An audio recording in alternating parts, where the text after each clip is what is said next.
मैं भारत की इसीलिए बात करने वाली थी और भारत का नाम इसलिए अग्रणी देशों में आता है क्योंकि हम कंट्री फर्स्ट की विचारधारा से चलते हैं, हम कॉन्स्टिट्यूशन फर्स्ट की विचारधारा से आगे चलते हैं और इसलिए पिनाका रॉकेट के सफल परीक्षण के बाद भारत ने एक और बड़ी कामयाबी हासिल की है। भारत ने कल ओडिशा के तट से सतह पर मार करने वाली मिसाइल प्रलय का परीक्षण किया है। एक साथ 2 प्रलय मिसाइलों का सफल परीक्षण हुआ। ये मिसाइलें 150 से 500 किलोमीटर तक 500 से लेकर 1000 किलो वजनी बम ले जाने में सक्षम है। प्रलय की एक और खासियत यह है कि ये एक साथ कई टारगेट पर बम गिरा सकती है। प्रलय का सफल परीक्षण कर डीआरडीओ ने एक और बड़ी कामयाबी हासिल की है।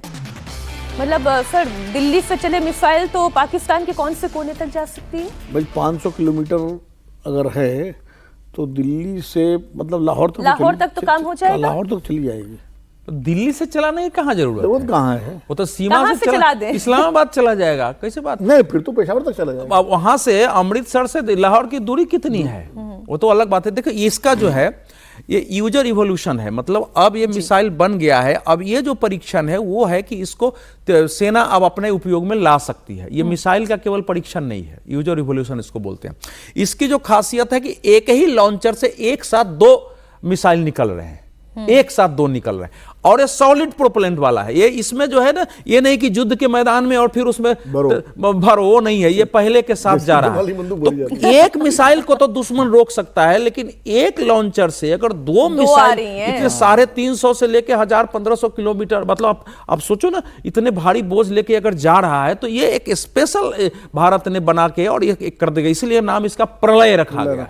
प्रलय तो प्रलय रखा गया। ये बहुत महत्वपूर्ण जो है सफलता है। और ये अब मान लीजिए देश को यह ध्यान रखना चाहिए कि ये सेना को मिल गया है। ये इंस्टॉल होने का परीक्षण है। ये इसका प्रलय की खासियत है। मतलब चलाने के लिए मिल गया उसको, अगर जरूरत पड़ी तो।